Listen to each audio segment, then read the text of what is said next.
Bonjour, c'est avec Bailly Khoury, directeur général opérationnel Century 21 France et toujours depuis l'atelier de management de Century 21 que nous allons aujourd'hui parler de développement. Comment résister aux secousses d'un marché qui, après avoir été bousculé et défavorable, change et évolue désormais? Et surtout, quel est l'impact sur les clients d'une présence forte des professionnels de l'immobilier sur le terrain? Bonjour Bailly Khoury. Bonjour.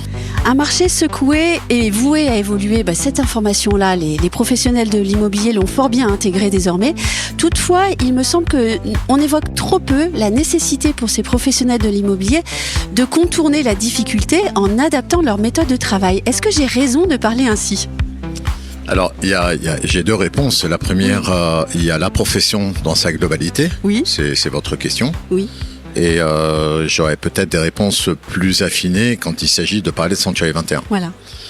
Je vous rejoins sur le fait que quand les marchés sont bousculés, et ça revient, c'est perpétuellement des marchés qui sont bousculés, c'est normal. Oui.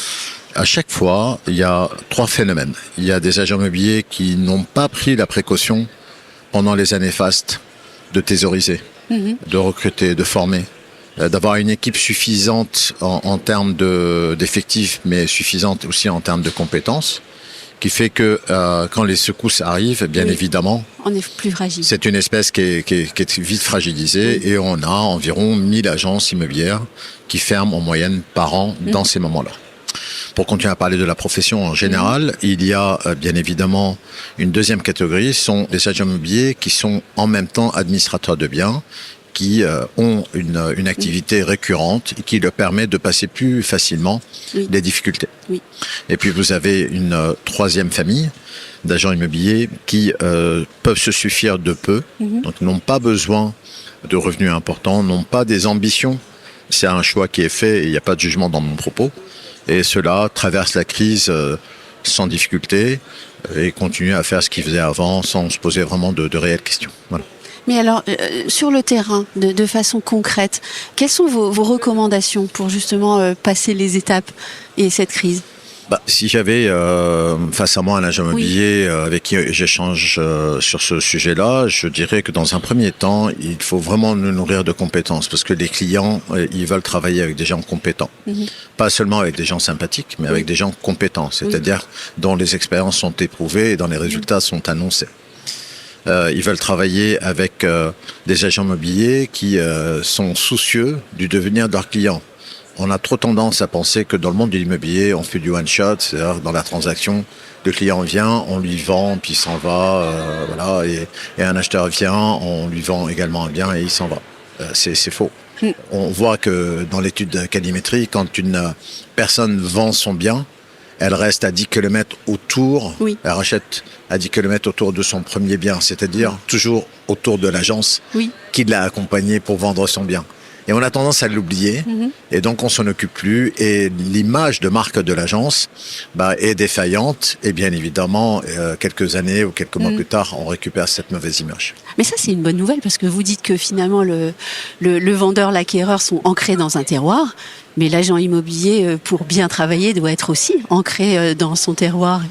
Alors, je peux me permettre, du coup, je connais mieux, bien évidemment, le réseau Century 21, et nous, notre accompagnement, en tout cas dans nos traditions, dans notre ADN, le fait que l'agent immobilier soit sur le terrain, accompagne ses clients, il doit devancer leurs attentes. Et pour devancer leurs attentes, il faut aller au-devant du client, de ce qu'il peut espérer faire dans 6 mois, 1 an, 2 ans, et garder cette relation avec lui. Faut pas être terré dans son bureau. Non. On est vraiment, moi je dis, on est des bâtisseurs de relations humaines. Oui. Et pour être un acteur local dans la vie de la cité, autour de mon quartier, dans ma ville, il faut être dehors, il faut discuter avec les gens. On fait des relations publiques et on est un acteur économique, on est un acteur social, souvent dans la ville. Nous recrutons. Nous participons à la vie économique de la ville. Donc, il y a vraiment, au-delà d'un terme acteur engagé, c'est vraiment ancré dans notre façon d'être. Voilà. Et c'est ancré dans la culture Century 21. C'est ancré dans la culture, je disais l'ADN. On l'a toujours fait, même dans les moments difficiles où nos propres partenaires, des fois, n'avaient pas envie d'entendre ça. On comprenait. On comprenait que sur le moment, ils avaient envie de faire autre chose, qu'ils avaient d'autres difficultés à passer. Mais on ne lâchait pas. On ne lâchait pas et on revenait sur cette idée de continuer à être sur le terrain, de continuer à accompagner les habitants et de rester avec eux. Et votre métier de franchiseur, c'est de mettre à disposition de vos partenaires les bons outils.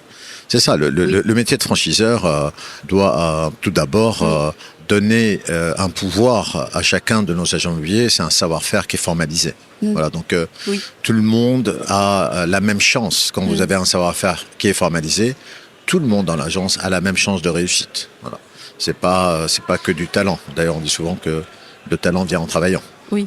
Et que le travail prime. Et que le travail prime.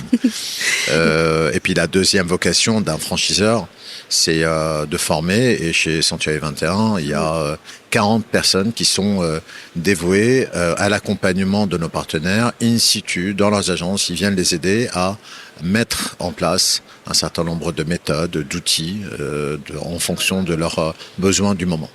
Nous sommes ici au cœur de l'atelier de management Century 21. C'est la dernière question, mais je pense qu'elle est très importante. Cette année, quelle idée principale, essentielle avez-vous voulu faire passer ?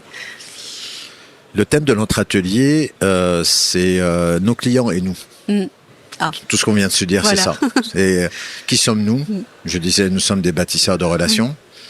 Qui sont nos clients, c'est notre avenir. Sans eux, on n'existe pas. Donc, le fond de notre thématique, c'est soigner vos conseillers, ils soigneront vos clients et ils soigneront votre entreprise. Voilà, c'est un peu l'idée de fond. Et qu'on passe de tradition à innovation. Chaque décennie qui passe, on met en place de nouvelles choses. Elles s'effacent avec le temps, sauf qu'elles viennent dans nos traditions, c'est-à-dire dans nos rituels, dans notre cérémonisation, la façon de faire. Et puis tout ce qui est innovation, eh bien c'est génial, c'est nouveau, c'est moderne. Et voilà, et là on tourne et on est habitué à ça. Voilà, et on aime ça. Voilà. Merci beaucoup, Baïkouri, et puis merci de cette invitation à l'atelier de management. Merci.